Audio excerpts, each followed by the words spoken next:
So I'd like to welcome Rani and Aparna Ramaswamy for this creative process discussion about Ragamala Dance Company's newest work, Fires of Varanasi. And in introduction, Rani Ramaswamy has been a choreographer, performer, and teacher of Bharatanatyam, founded Ragamala Dance Company in 1992, and currently serves as co-artistic director, choreographer, and principal dancer, along with her creative partner and her daughter, who is also co-artistic director, Aparna Ramaswamy. And as dance makers and performers, their creative vision merges the rich traditions and deep philosophical roots of their Indian heritage with their hybridic perspective as first-generation Indian Americans. They've both received numerous honors and are committed to inspiring a new generation to think and act innovatively, sparking conversations that articulate new possibilities for cultural hybridity in the 21st century. And I'd like to welcome you both to this conversation. Thank you so much for joining us today. Thank you. Thank you, Michelle. We're so happy to be here. And of course, this newest work, Fires of Varanasi, is an evolution of your the language of Bharatanatyam. How far do you stray from the formal origins of this dance in your new creations? Meany, sure. We absolutely keep to the vocabulary and the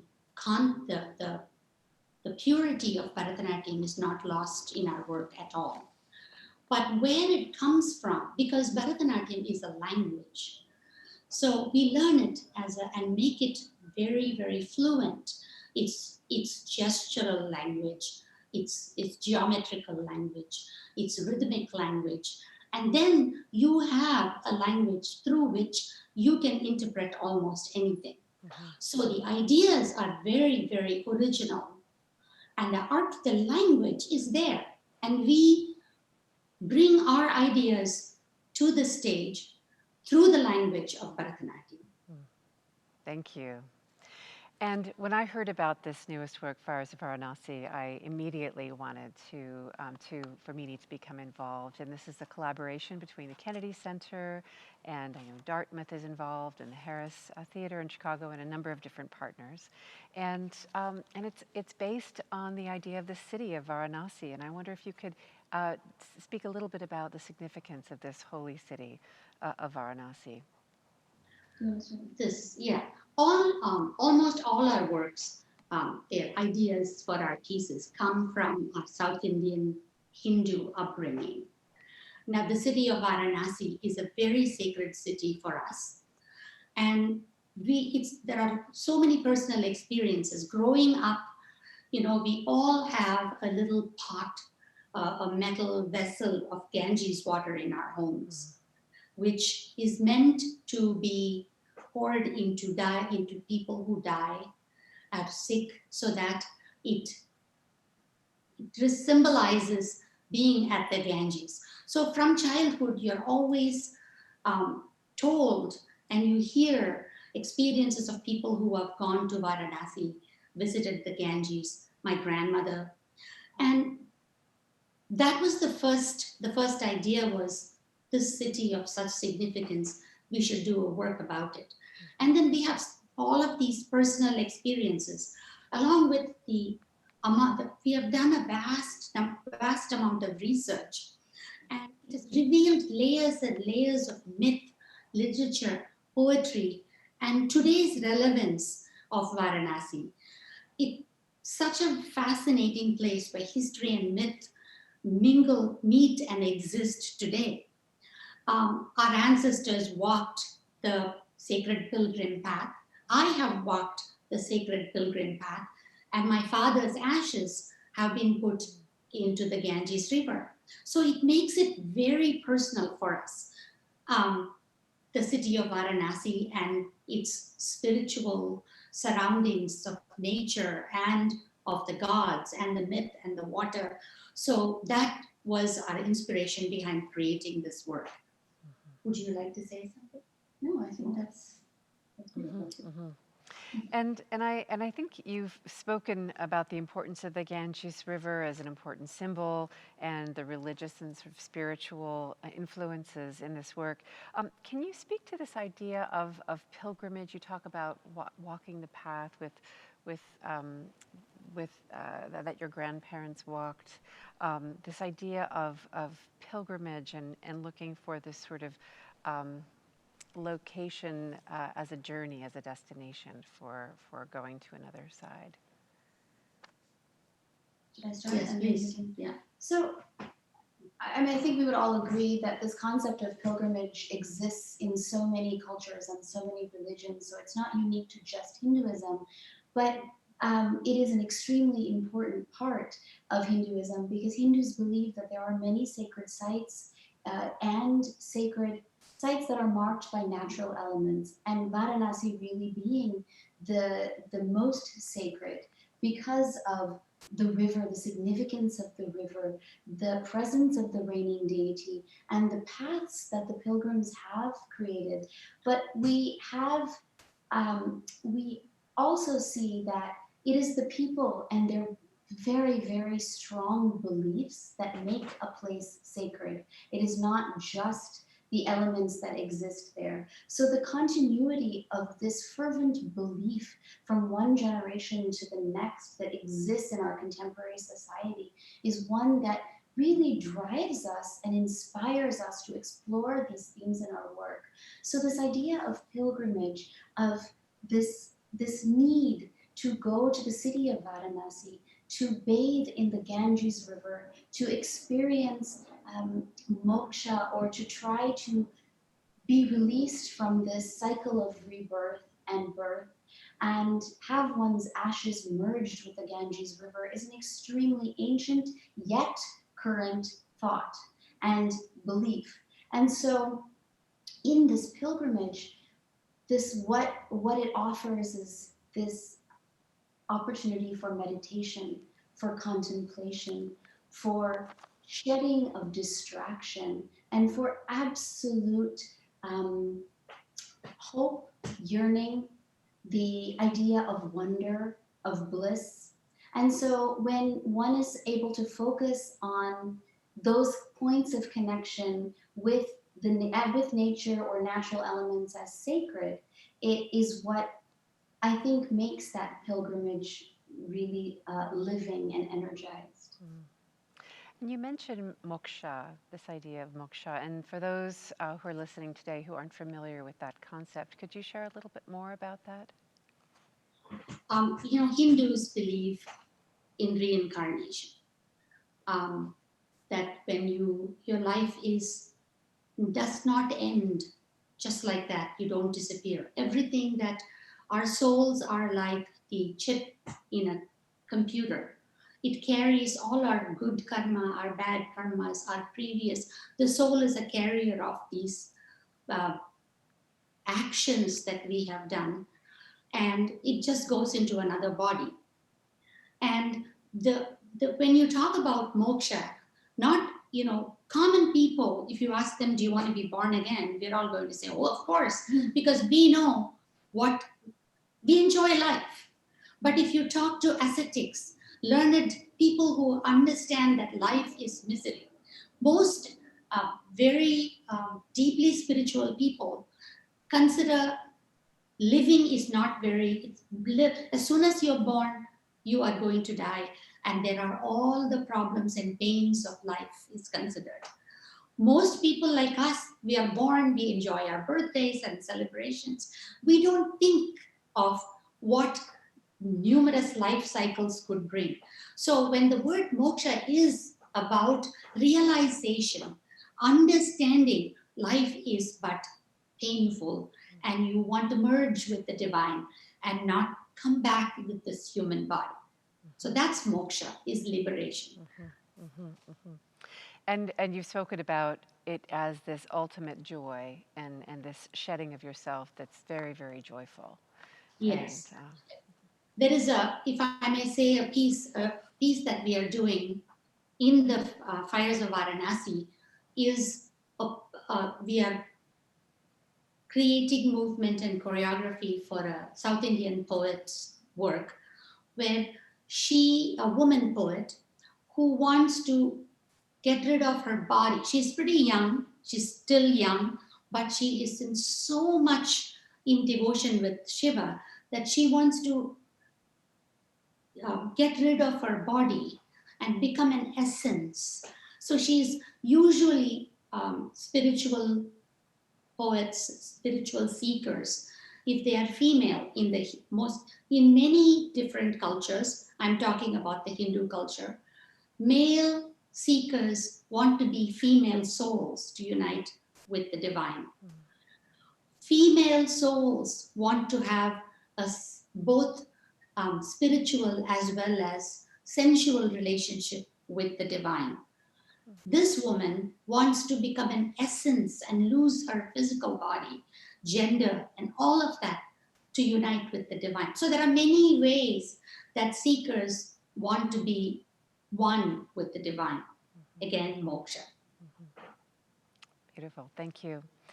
Um, we've also, talked about this particular work and how it opens doors for communities to experience a sort of ritualized viewing or a connection with crossing to the other side. And I wonder if it's this work or other of your works as well, this sort of ritualized experience together of crossing over through the experience of a work of art. Well, our works are all, as we've mentioned, they're based in Hindu thought, Hindu philosophy, in the Indian art forms, where the concepts of the sacred, the concepts of ritual, the practice of ritual, the embodying of ritual are all very, very present.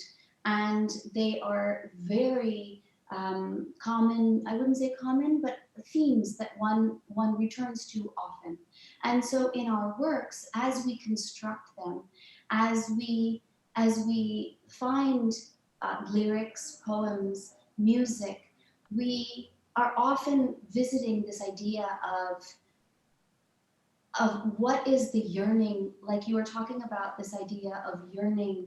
And yes, it's the other side, but the other side really being perhaps the union with the divine, with the sacred. It's the journey that each of us undertakes in that process. And so if it's written in water, we are talking about the realization of self, but the realization of the self in light of the sacred, but also in the process of our lives, what are the emotions and the experiences that we all deeply feel and experience as we experience life fully and wholly in that journey. So that is something that comes up for us very, very often, because these are themes that we find very like I said, we are very comfortable with them and we are drawn to them as they exist so widely in our traditions. And may I add something? So it's very similar, like as Aparna said, each of our lives can be a Fires of Varanasi or written in water, because it is about intention, action, and then you don't know what the final end is going to be. We can plan all we want. So in the game board, it's the same. There is intention, there is action, there is a desire for ascension. And it's exactly the same with our lives every day. If we have good intention and our actions are right, we may ascend or we may come back. But it's such a beautiful, our lives are they symbolize, they are a metaphor for all these productions. And you mentioned the game board of the set for Written in Water, Yes. and I was really drawn to this work also, and this is what we're showing as our feature presentation because of the beautiful artwork that you've connected and commissioned, the music that is such a very important part of this, and then the set of the dancers moving through this game of, I think it shoots something like Chutes and Ladders or this game board. Can you speak a little bit about this work and how it came to be? A little bit more. Yeah. We both will split The game board, the idea of the game board. Now, in India, as a young child, I used to play this game with my grandmother. And the game board was, the most popular game boards that people know about are the snakes and ladders of the Milton Bradley. But the Indian game board, in South India, it was called Paramapadam, which means the ultimate feat, ultimate place where you want to go. And and each state had their own version of the game board where things were, every writing was in their own script. The drawings and the paint, the sketches were in a style that originated from that particular state.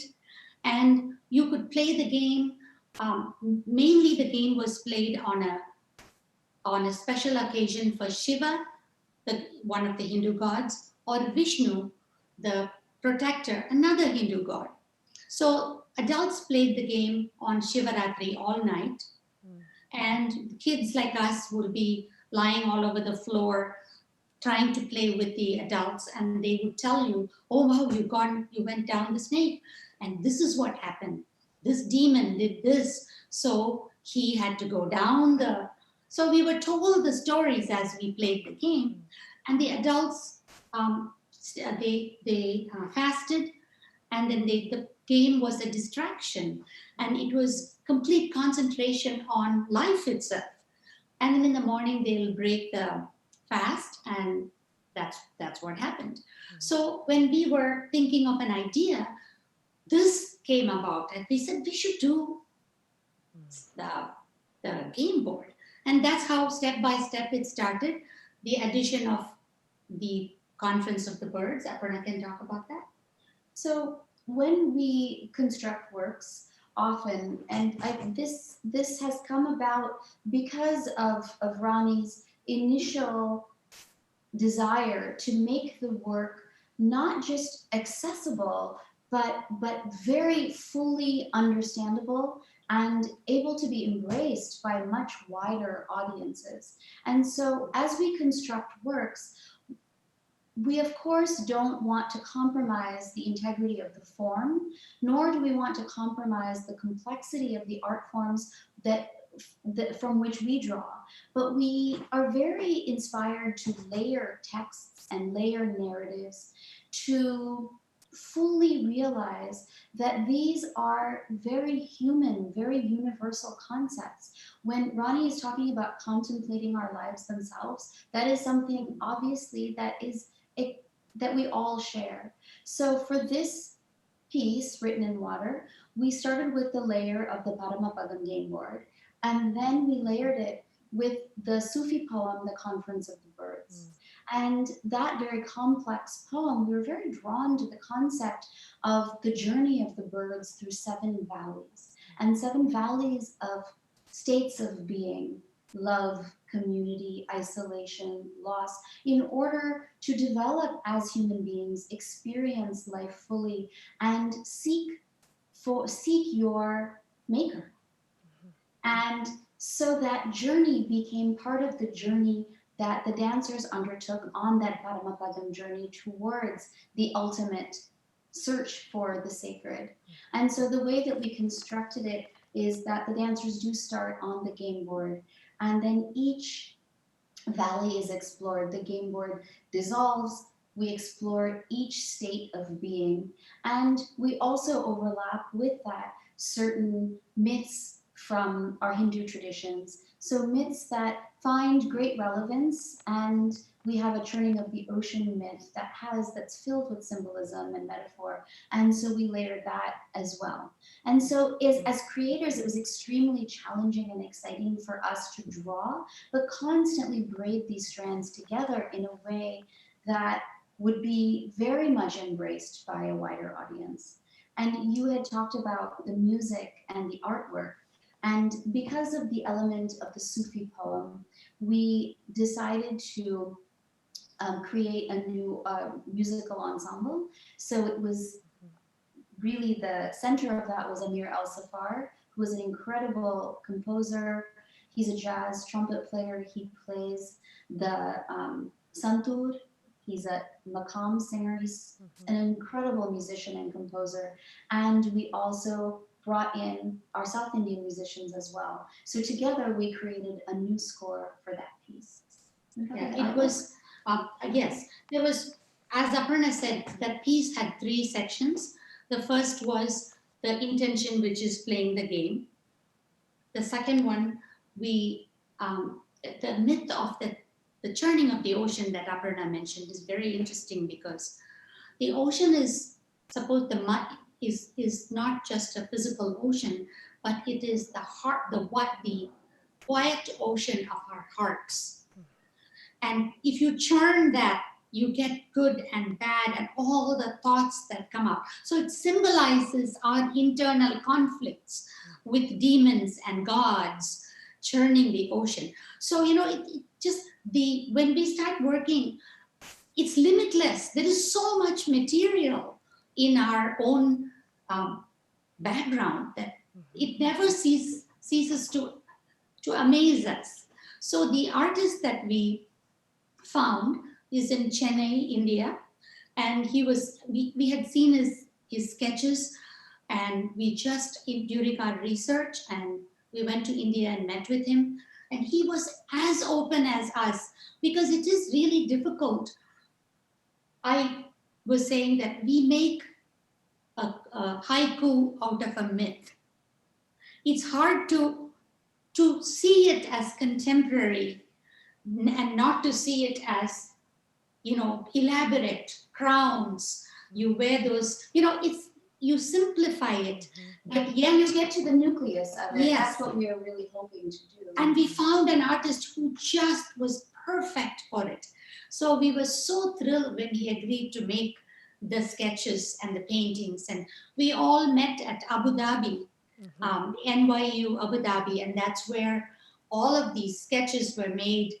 And we realized that, and I'm so glad you're going to show it to Mhm. your audiences. Yes, I'm very excited about that, and we partner with NYU Abu Dhabi as well, and maybe for a future project. Um, and just in closing, we titled this talk the Fires of Creativity, and I know we spoke briefly about this idea of the creative process as a crossing over into another place, and the role of ecstasy and joy and also contemplation in that. And maybe if you could just say a couple of things about this moment of crossing over as a creative artist, and um, and that push pull of being in the moment of creation, and then being back um, in a different environment. Um, that moment of ecstasy, I think, is so beautiful when thinking about real creativity.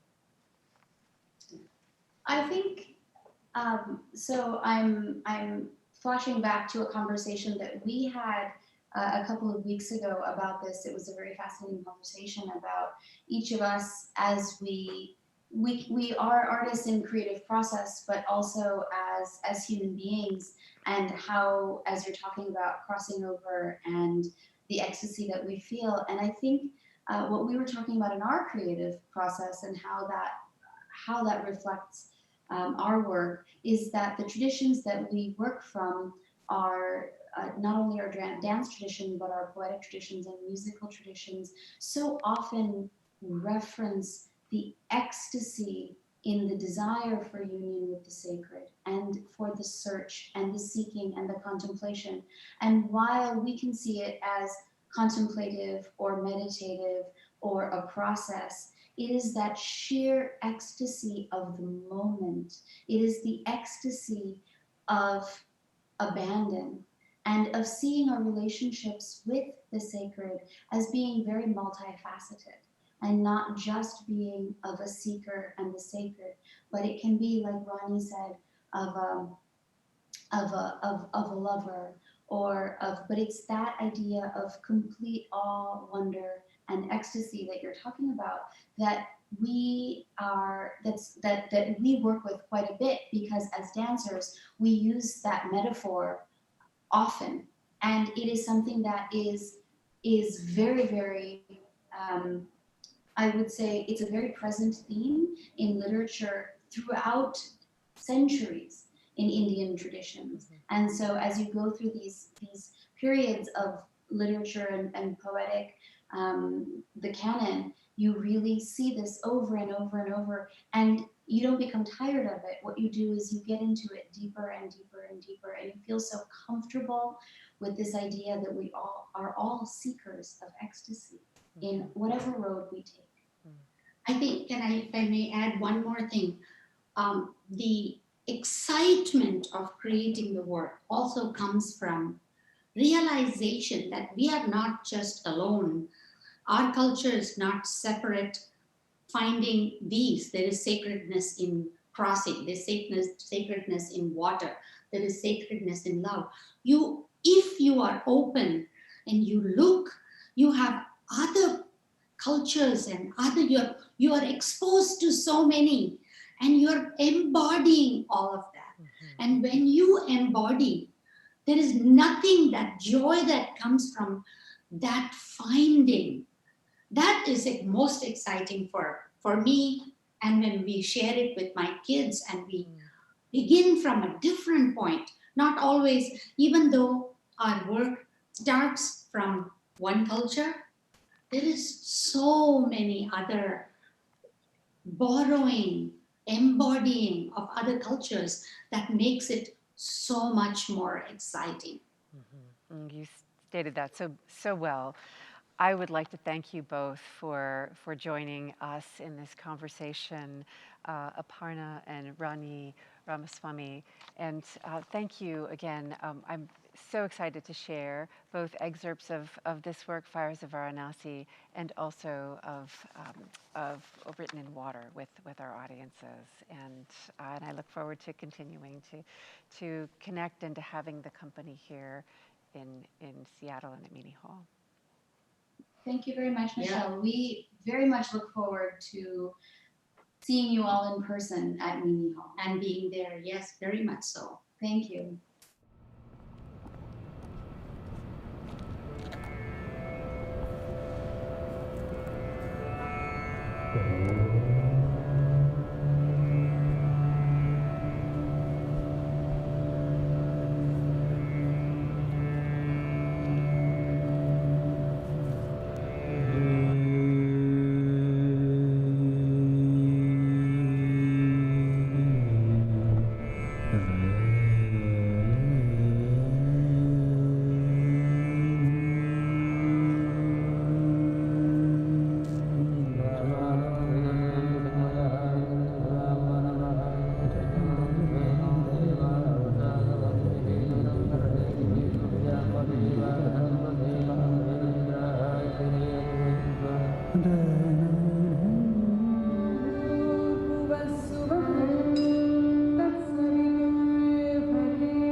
Yes. Because you're jumping with your That, head then first, it looks fast. So both don't look That's clear. it. So if you do, see, watch. And then the two of you just jump. Then Just look very that is a quick. and the arms have to be much That's bigger. yes, but you don't have to soften your feet I or have to anything. just, if I can do this movement without Yeah. the That. See, Chaitra, you can't just turn the forward from the whole arm, from the shoulder blade. The head has to come out. Takadimi, takajurnu, takadimi, takajurnu, takadimi, takajurnu. Takadimi, takajurnu, takadimi, takajurnu. See, even this, if you do this, Yes, one look. yes. If you do this, and like it all the way. Yes. So, Jamda. Give this space and give that space. Jamda.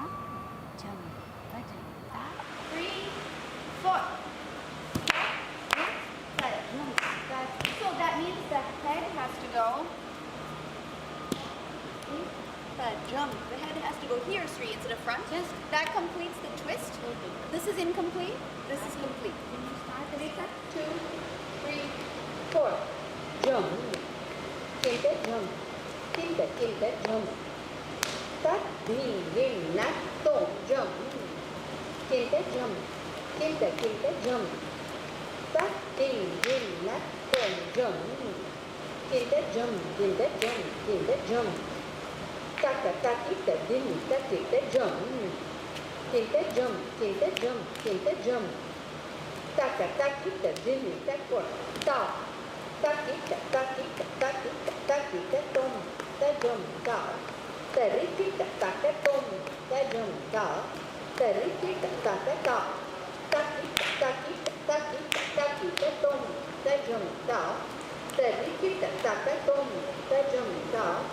Tari kita tak tom, tajam ta. Tari kita tak te. Tak dan tak jun tom, tajam ta. Tari kita tak ta. Tak dan tak jun tom. Tajam ta, tari kita tak kuat. Tak dan tak jun tak bini tom. Tajam ta, tari kita tak dan tak jun